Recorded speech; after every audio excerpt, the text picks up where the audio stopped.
how to climb Premier fast in CS2. So if you want to boost up your rank, if you just started, or if you're looking to grind out some Premier, these are the top 5 things that I found that helped me grind and improve, and that was the most helpful. So, background on me, this is my stats right now for Season 2 Premier. I'm at 14.1K. I started playing CS2 2 weeks ago, right? I have a 59% win rate, 58 games played. So that's about, let's say, like 50 hours of CS2. And in 50 hours of CS2, I got to 14.1K Premier. And you can see it through this graph.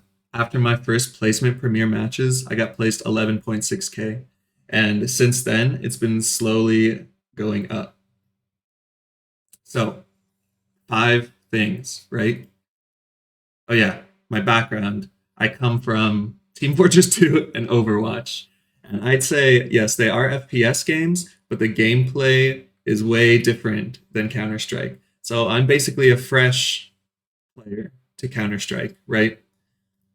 So, number 5, gunplay. And this might be a little controversial, but I do not think, especially in the lower ranks, that gunplay is that important. Yes, it is, and that's why I put it on this list, but it's not nearly one of the top fives. But let me show you what I did to improve my gunplay. All right, so workshop maps, right? Everyone's heard of them.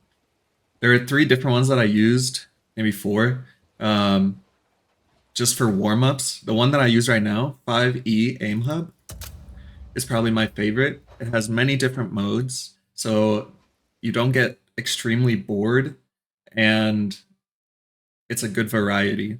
Maybe 1 or 2 modes are not as useful, but let me show you. So yeah, there's warm-up mode, peak training, reflection test, perceive test, recoil, whatever, whatever. Warm-up training, of course, amazing. Just hitting heads. Going in the middle, and then flicking. Right? And just keep practicing left and right. Number 2, mastering the recoil. Always do recoil training. And I am not a master by any means, but just keep continuing to recoil train, because there are so many times that I've found in low elo matches where just like spraying will be helpful, but at the same time, when you're a little further away, right, you have to learn how to not spray. And that's something that I had to get used to. I got really nervous. And every time I saw someone, I would just, you know what I mean? But if they're like far away, learn to control the spray. Boom. Boom. You know? Just like short bursts. And you'll find way more success at it than you would if you're just... You know what I mean? Eventually, I think, yeah, you can go crazy with it. But in the beginning, I think bursts are the way to go. And honestly, 95% of cases, maybe m0NESY would be like going insane. You know, he can go crazy. Also, movement. You don't really wanna. I see a lot of people like peeking. I mean, this is like a very complex subject, and like I said, it's not the most important, so I don't want to spend too much time on it. But peeking, I see a lot of shift walk peaks, and like, yes, that's good and close to the wall. In certain circumstances, it can be good, especially if you're, of course, trying to sneak up on people. But if people know your position, then be a little further away from the wall and just like jiggle. Either jiggle if they're opping, or wide peek, just faster movement. Because if you're walking so slow, they just hold this corner and it's so easy to see your head and react. But if you're going faster, then they have to flick a little, and that like makes them lose their aim, right? Instead of the first shot literally just being on your head, They have to like flick, which is way harder to do, right? And basically when shooting, you want to try to strafe a little bit in between shots, maybe, if you can, because it is way harder to hit you. But of course, crouching, sort of stuff, right? You just basically don't want to ever be just standing still and like shooting, because then it's really easy to just one tap. Number 4, map knowledge. This is even above gameplay or gunplay in my sense, or in my opinion, because if you have good map knowledge, then gunplay is kind of incorporated into that. Like, it's not just raw aim. It's basically knowing where people will be. So you don't have to like 180 flick and try to shoot someone. You know where they are and your crosshair is already placed on them. So things that helped me with this are pre-fire maps, right? The pre-fire maps that I like using as well is 5e. And this isn't like a... I know this is kind of like a glazed session of 5e, but actually I think they were much better than like this Dust 2 pre-fire that I randomly found. There are like positions in the map that both help with your own positioning and kind of knowing where people could be when you're taking a site. I'll do harmless just so I can on nuke, right? If you're pushing down outside, look, 1, 2, 3, 4. Instantly, you know like where to look and where your crosshair should be, right? And then here, another one. And as you move through them, you understand where people could be. And this 5e does it in sections. So like, you can look at the map here and silo to hell, right? Different paths, and they're pretty common. Lobby, bomb site A. So now we're going lobby, bomb site A, right? 1, 2, 3, 4, 5. And not only do pre-fire maps help with knowing where they could be, it also gives you angles if you're holding them, right? So if you know someone is coming through lobby here and you're defending it, look, now you know you can be here looking at it. You can be here looking at it. You can be over here looking at it. It gives you many more options and you're much more unpredictable, right? In each of your matches. And not only lineup maps, but also util maps.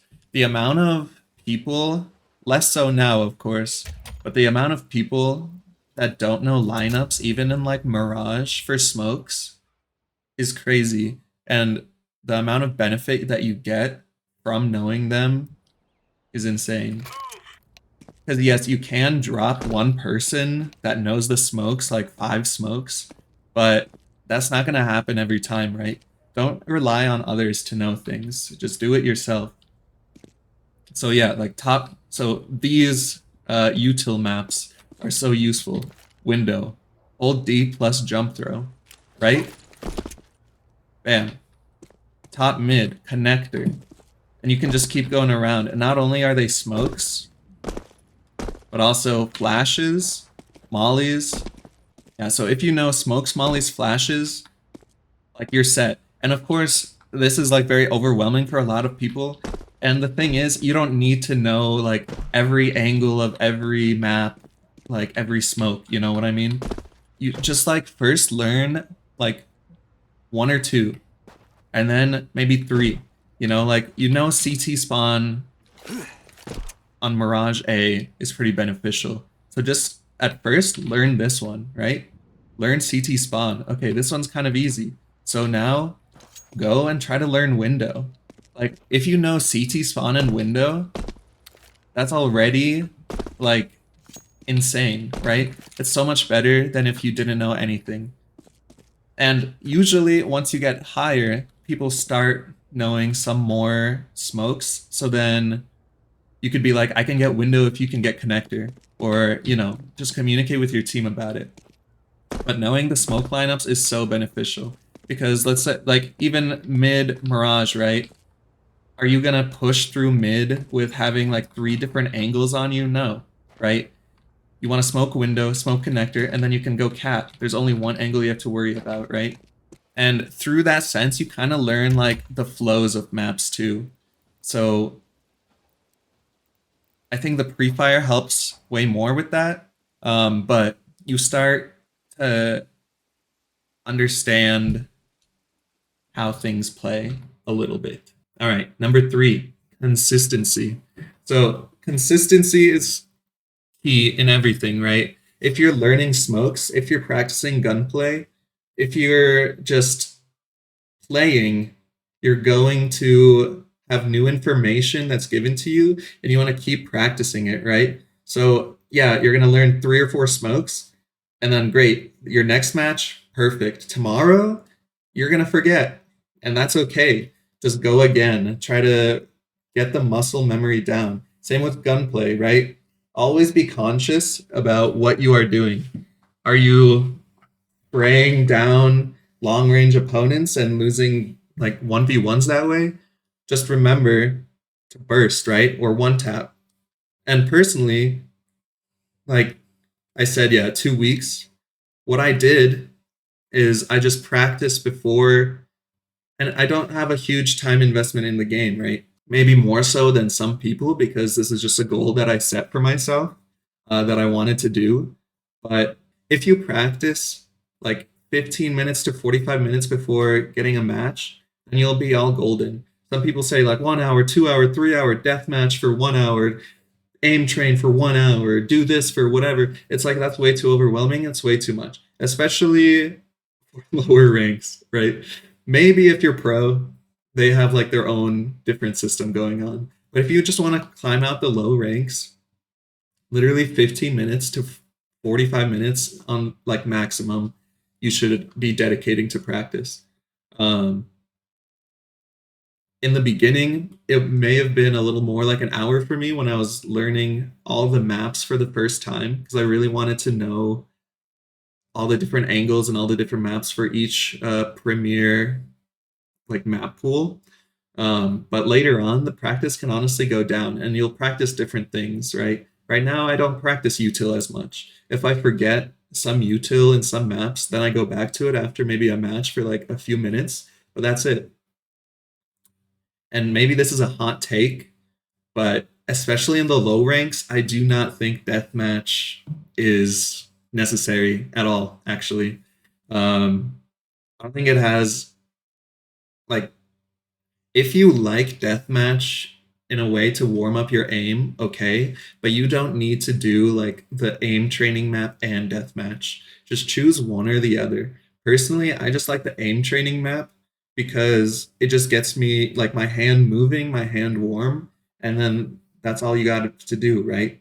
I think deathmatch just takes too much time and you spend a lot of it. I feel like you play deathmatch in a way that isn't even close, like doesn't even really resemble how you would play a real match. Now, some people swear by it, and that's okay, but I don't think it's necessary. And for me, it was really boring, so I just didn't do it, and I've still found success, in my improvement.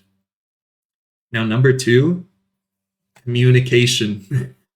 Communicate with your team, please. Please communicate with your team. The amount of times I've had teammates that don't communicate is endless, right? There's always going to be people that don't communicate, but please, you should not be the one not to communicate. Do call outs, useful information, right? Even I'd say sometimes like pre-match communication, just literally saying like something dumb or just saying hi or whatever, I think it boosts team morale and you'll do better overall. This is a team game at the end of the day. So please communicate with your team. If no one understands what's going on, then you will definitely not have good teamwork. Like especially if you die and then you're like, oh, it's so obvious they know they're right behind me. Sometimes things happen so fast that just like call it out.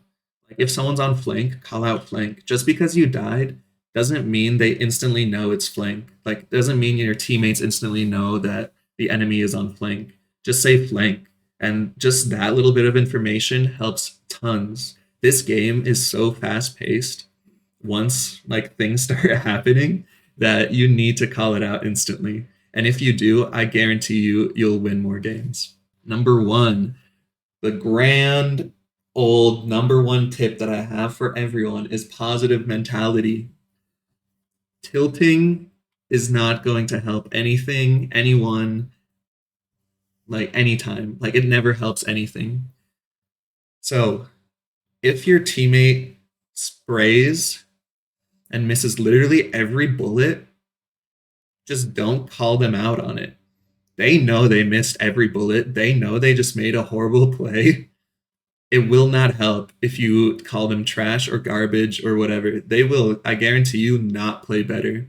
I've had AFKs, I've had DC, I've had toxic teammates. Just don't let the toxicity take over you. Even if your teammate is toxic and calling you trash, don't stoop to their level. You know what I mean?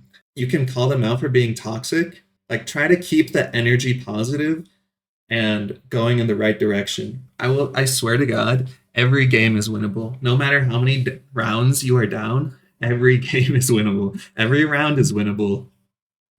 It's just you need to have the right mindset that you can do it. Because if you're already being like, "Oh, the game's over, the game's over." Yeah, the game is over then. You're not going to try, you're going to tilt, you're going to give up, right?